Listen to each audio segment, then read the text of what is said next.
Picture चालू करो बे। उम्मीदवार क्यों लेकिन एक बात जरूर कहूंगा, ये जो आप 83% कह रही थी ना, मुसलमान कांग्रेस और आपको वोट दे रहा है, अरे 43% हमें देने लगे, गले से लगा के तो देखे, सर आंखों पे रखेंगे। लेकिन अगर हम पे भरोसा नहीं करते तो कोई हक नहीं है ये पूछने का कि भैया टिकट क्यों नहीं देते। हम पे भरोसा करो, भाई बनो, गले लगाएंगे। ऋतुराज जी, आपने 5 उम्मीदवार मुस्लिम समुदाय से लिए हैं, लगभग 7% है आपके सारे उम्मीदवारों का, लेकिन आप चाहते हैं कि वोट आपको 83% प्लस ही मिले इस बार भी। ऐसा कैसे होगा? ये पूछ रहे हैं मौलवियों के, आपने 17 महीने से उनको नहीं पैसा दिया जो आपने वादा किया था 18,000 का। अब आप पुजारियों और ग्रंथियों को भी कह रहे हैं कि हम पैसा देंगे। कहां से इतना पैसा, चाहे मुस्लिम मतदाता हो या फिर महिलाएं हो, कहां से लाएंगे? अंजना जी, सबसे पहले तो आप देख सकते हैं कि भाजपा का जो प्रवक्ता है, उसका जो फ्रस्ट्रेशन है, उसकी जो तकलीफ है, उसकी जो पीड़ा है, एक्चुअली में भाजपाइयों की जो ये पीड़ा है वो इसलिए है क्योंकि ना तो इनके पास चेहरा है, ना नैरेटिव है, और ना ही इनके पास एजेंडा है। केवल ऊल जलूल की बात करेंगे। आज इस देश के अंदर में अगर अरविंद केजरीवाल जी एकमात्र नेता हैं जो काम की बात करते हैं, काम के नाम पर वोट मांगते हैं, काम की राजनीति करते हैं, और अरविंद केजरीवाल जी की गारंटी मतलब वो 100% वो काम होकर रहेगा। अगर अरविंद केजरीवाल जी ने कहा कि मैं 24 घंटे बिजली दूंगा, अगर अरविंद केजरीवाल जी ने कहा कि मैं फ्री बिजली दूंगा, तो देकर दिखाया। अरविंद केजरीवाल जी ने कहा कि मैं अच्छे स्कूल बनाऊंगा, तो अच्छे स्कूल बनाकर दिखाया। मैं मोदी साहब से गुजारिश करता हूँ। अरविंद केजरीवाल जी ने कहा कि मैं अच्छे स्वास्थ्य व्यवस्था बनाऊंगा, उसके लिए मोहल्ला क्लिनिक बनाया, जिसको देखने के लिए बान की मून और कॉफी आनंद आए। अगर उन्होंने स्कूल की बात करी तो डोनाल्ड ट्रंप की पत्नी मेलिना ट्रंप केजरीवाल जी का स्कूल देखने के लिए आती है, उससे देश का नाम रोशन होता है। अगर उन्होंने कहा कि मैं महिलाओं को बसेस में फ्री यात्रा करवाऊंगा, तो उन्होंने करवाया। अगर उन्होंने कहा कि मैं बुजुर्गों की फ्री तीर्थ यात्रा करवाऊंगा, तो उन्होंने करवाया। अभी मजा आएगा ना भिड़ो। अगर वो आज कह रहे हैं कि वो महिलाओं को 2100 रुपए पर महीना जो है सो सम्मान राशि देंगे, तो लोगों को भरोसा है कि वो देंगे। अगर उन्होंने कहा कि वो संजीवनी योजना के तहत बुजुर्गों का फ्री इलाज करवाएंगे, तो वो करवाएंगे, लोगों को भरोसा है। अगर वो कह रहे हैं कि वो स्टूडेंट्स को फ्री बस सर्विस देंगे, तो स्टूडेंट्स को भरोसा है कि फ्री बस सर्विस मिलेगा।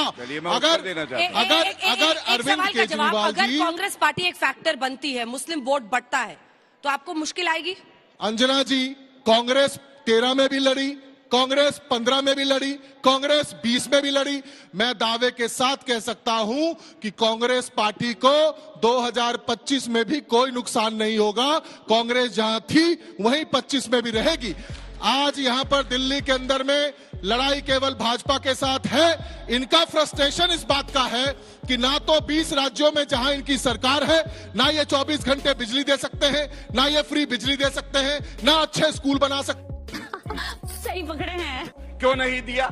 आपने कहा था 20 कॉलेज बनाएंगे, नाम बता के जाइए। 20 हम अस्पताल बनाएंगे, नाम बता के जाइए। 15 लाख सीसीटीवी कैमरा बनेंगे, नाम बता दीजिए। कुछ नहीं किया इन्होंने। एक बात और, मेलेनिया ट्रंप आई, बस आखिरी। मेलेनिया ट्रंप जो है क्लासरूम देखने आई। अरविंद केजरीवाल जी उनको अंदर लेके गए, टॉयलेट में एक सीट लगी थी, कहते यही है क्लासरूम, यही बच्चे पढ़ते हैं। क्यों? क्योंकि क्लासरूम बता रहे थे टॉयलेट्स को। वो भी एक घोटाला कर दिया, घोटालाबाज। छोटा सा जवाब अजय वर्मा जी के पास। मैं उम्मीद करूंगा कमरे जोड़ देना, हॉस्पिटल में बेड जोड़ देना, ये नया अस्पताल या नया स्कूल नहीं हो सकता। ये क्या कह रहे हैं आप? मैं सिर्फ कह नहीं रहा, आज मैं करके भी दिखाऊंगा। मुझे बोलने का मौका देंगे, मैं उम्मीद करता हूं। इन्होंने कहा वादे, अरविंद केजरीवाल जी ने कम से कम यमुना को लेकर के स्टेटमेंट तो दिया कि भाई ठीक है, उसमें अगर कमी रही है, देरी हुई है, तो चलो उसको ठीक हम करेंगे। जो करता है उसी से उम्मीद होती है। प्रधानमंत्री नरेंद्र मोदी जी ने 5 साल पहले रामलीला मैदान के अंदर में 1750 कच्ची कॉलोनी है दिल्ली में, जहां 50 लाख से ज्यादा लोग रहते हैं। प्रधानमंत्री मोदी जी ने रैली करके डंकापति ने डंके की चोट पर कहा कि सभी 1750 कच्ची कॉलोनियों को पक्का किया जाएगा और कच्ची कॉलोनी में रहने वाले सभी लोगों को पक्की रजिस्ट्री दी जाएगी और पीएम उदय योजना उसका नाम दिया गया। आप ये सब दोगलापन है। मैं तेरा दोगलापन उतारता हूँ। एक सेकंड, मैं चैलेंज कर रहा हूँ, एक सेकंड, मैं चैलेंज कर रहा हूँ, लाइव टीवी पे चैलेंज कर रहा हूँ।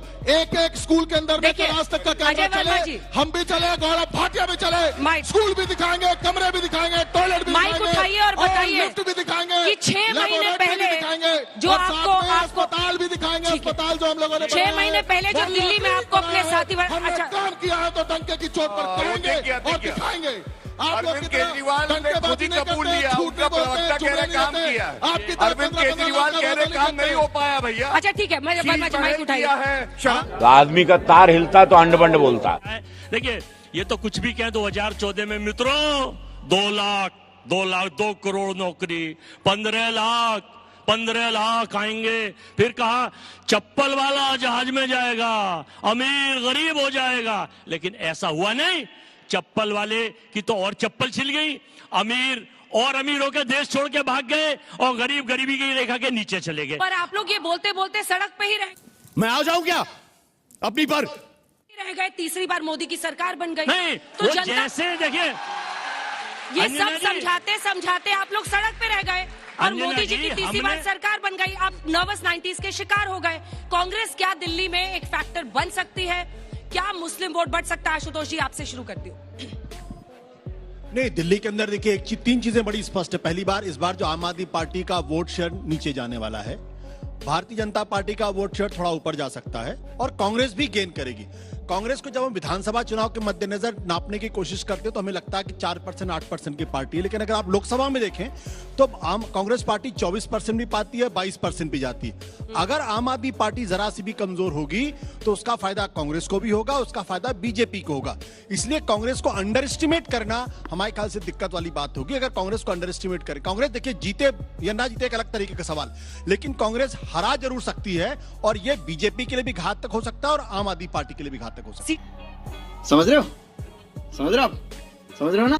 ये जो नंबर्स हैं ये बता रहे हैं कि 2020 के भी विधानसभा चुनाव में भारतीय जनता पार्टी को सिर्फ 3% मुस्लिम मतदाता ने वोट किया।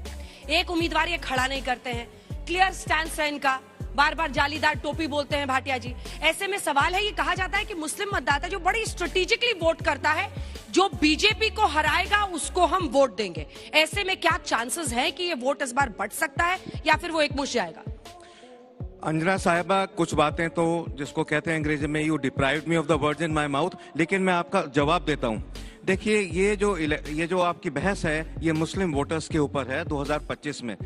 आप किसी भी मुस्लिम मोहल्ले में जाके देख लीजिए, मुस्लिम जो लोग हैं, जो मुस्लिम वोटर हैं, बहुत ज्यादा डिसअपॉइंटेड हैं केजरीवाल सरकार से। उन्होंने कोई काम नहीं किया। मैं जाकिर नगर में रहता हूं, मैं एक बात कह रहा हूं, don't not to be taken otherwise. वहां पे कांग्रेस की कोई कैंडिडेट खड़ी हो रही है, उनका नाम है अरीबा खान। लोग कह रहे हैं हम अमानतुल्लाह खान को नहीं देंगे। खैर ये तो रिजल्ट बताएगा क्या है।